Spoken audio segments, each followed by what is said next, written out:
Hey GQ, I'm Nathan Chen, and this is The Breakdown.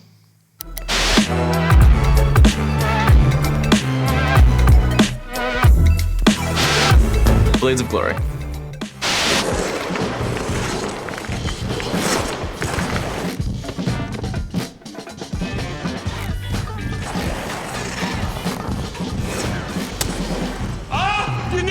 Yes, I did. See that? Blades of Glory, a classic, one of the best skating movies out there. Honestly, they got a lot of things pretty solid in this, in terms of choreography, the time that we spend in doing choreography. And skating is split 50-50 basically with technique and artistry. We have something called the technical element score and then the program component score. And the program component score is basically encompasses a lot of the artistry and more of the performing aspects of the program. So it makes a lot of sense that we would spend a lot of time off the ice and on the ice working on choreography like that butterfly sequence. There's a lot of time that we spend working on little fine-tuning the program, making sure that we're matching the character, matching the vibes of the program, and just being able to be super comfortable with music and being able to relate to the music as best as we can. Yeah, I've never actually seen like a warehouse rink, so that's a new one for me. Fortunately in the US, there are like rinks everywhere. So wherever I want to find a rink, I basically can find a rink. I used to skate in a rink over in California called Lake Arrowhead, and it was sort of like a warehouse, which I think now it is a warehouse, but that was a really cool rink. No boards, it's just like a pure sheet of ice, so that was really interesting to skate on. Most of the time, like I'm skating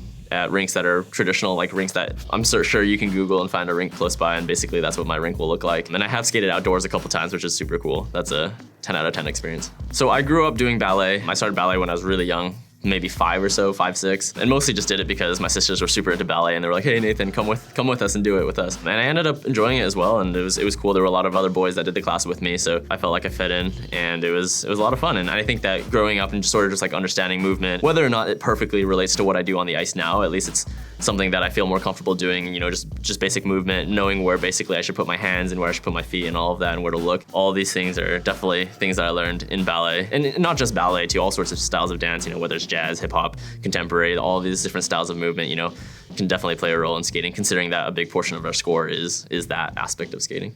Fairly accurate to an extent, obviously, sort of dramatized, a little bit more drama than normally would see in competitions. And now currently, typically men don't really skate with men for pairs, but if something like that happens in the future, it'd be pretty cool to see. If I could choose one partner, I would choose Jimmy McElroy, given that my style of skating is like jump based, his style of skating is like beautiful, so I'm gonna let him take over that side of my score. I, Tanya.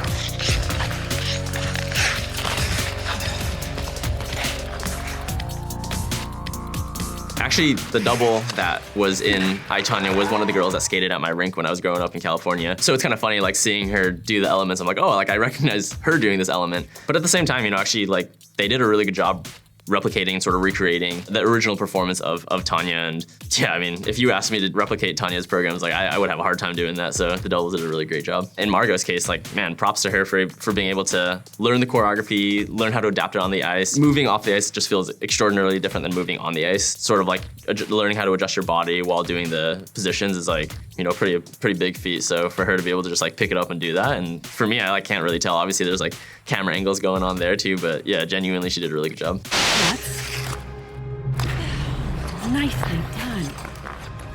And now we will find out whether she will be the first American to attempt and complete a triple axel jump. We will know that here, whether she tries it or not. Yeah, Tanya was a pretty incredible skater herself. Triple axel, that was like a huge element. Even for me, I struggle on that element. So for her to be able to do it that long ago, it's pretty impressive. So we have a bunch of different elements, or jumping elements in our programs. One is called axel, one is called saukow, toe loop, loop, flip, and lutz. All of them take off backwards except for axel. Axel is the only one where you're charging forward into the element. So inherently it's a little bit more scary. I mean, perhaps going backwards is a little more scary, but in my opinion, going forward is more scary because you can like see where you're going, and you have to be really precise on how you like press into the ice, how you cut into the ice, how you stop your blade, so that you can basically vault yourself in the air. Whereas everything going backwards, you kind of just like either slam a foot into the ice or you like carve the edge out. Stepping forward is like a lot more tricky. So for her to be able to do triple axel in a time where people were doing triples, of course, but a triple axel was still like, really next level. Of course, there were some that did it before her, like Midori Ito and whatnot, but it's a really, really challenging jump. So for anyone to do it, it's, they have my props. The cutting edge.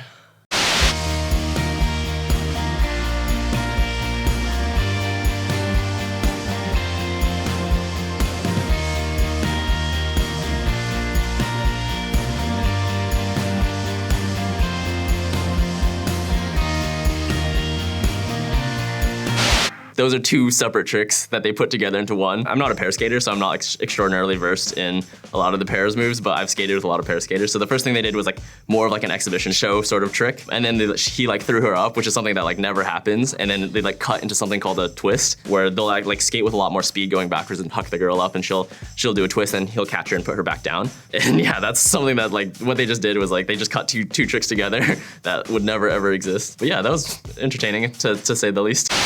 Ice castles.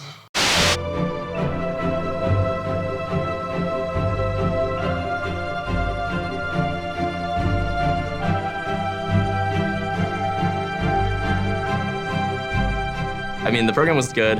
I don't know, she must have done something really good because typically speaking, people don't really stand up in the middle of the program. So that's pretty new, good for her. If you do have impaired vision, I definitely think there's the capability to do all these things. And I think a lot of it comes down to feel when you're on the ice, when you're doing these elements, a lot of it is feel. And especially in the context of a competition when you're the only one on the ice, you don't have to worry so much. I think the most dangerous thing is just being able to like make sure that you're not running into other people and knowing where the boards are, that's difficult. But the actual movement and the jumps and the spins, I think are all things definitely more difficult than being able to have non-impaired vision. But you know, I think it's something totally doable. I actually do recall seeing in Ice Castles the scene where she falls. I was with, like, it was playing at our rink and I was like with my friend. And the fall, they could have done a much better job with that. She like steps on a cable, I believe, or like jumps into a cable and falls. And that is, even if there was a cable on the ice, like I would skate over it. Maybe I would like stumble a little bit, but I don't think anyone would really fall that hard. The cutting edge too. Do a split twist. What? Trust me. But now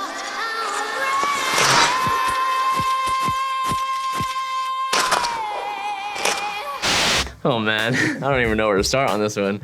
I mean, okay, so first of all, the trick that they did was something that's extraordinarily unbelievable. There's no way this will ever happen in real life. Again, they were doing a twist variation where he does like a triple toe underneath. Like, never gonna happen. Like, that was just completely unrealistic. Not until recently were we allowed to have lyrics in our program, so this, again, perhaps not the most realistic thing.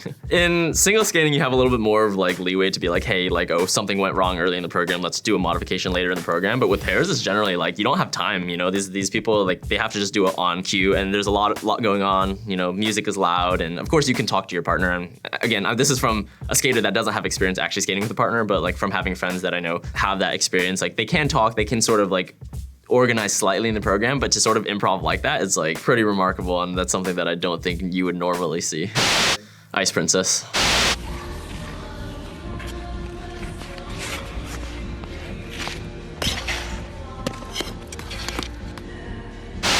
I've made a lot of mistakes in my career in competition, out of competition. We have two competitions. We have the short program and the long program, or the free program. And if short program doesn't go great, you still have the opportunity to bring up those points in the free program. So again, keeping your mind in check, making sure that you're, you know, focusing on the things that you have to do forward and not looking back, because at that point, you know, it's already over, so you gotta move forward and try to learn from that. Definitely when in competition, being in the right mental state, being focused, being geared in is like, more than, I would say, 80% of it. You know, we already spent all this time in training. We spend like every single day prepping our competitions, prepping our, and that's the thing with skating, right? When we're competing, we're doing the exact same thing that we trained. So it's not like we're doing a brand new program every time or a brand new routine every time we go on to competition. So there's all stuff that you prepare. So, you know, all that work that you put into practice should basically reflect in competition, as long as you're, you know, in the right headspace, as long as you're, you know, focused and doing the right things mentally.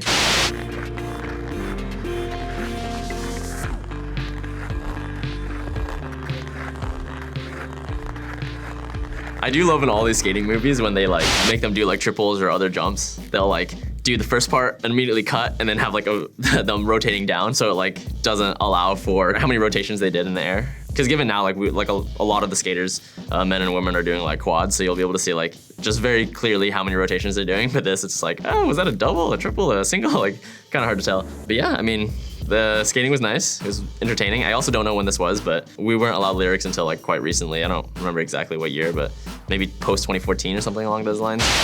Spinning out.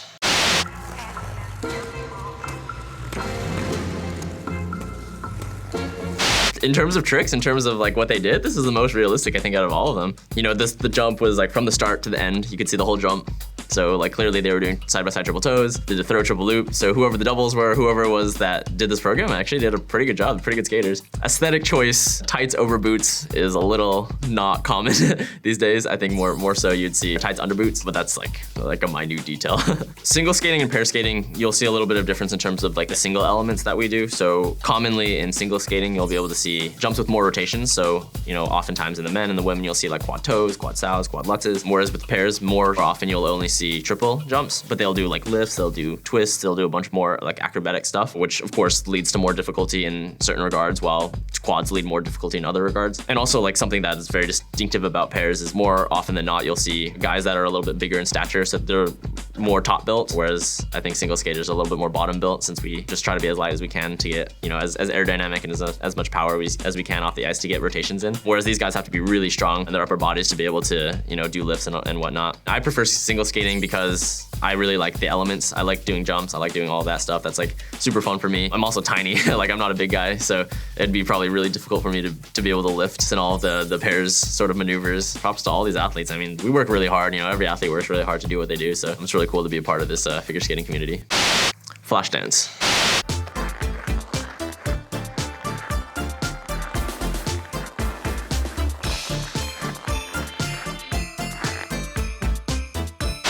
Falls happen in skating, you know, that's okay.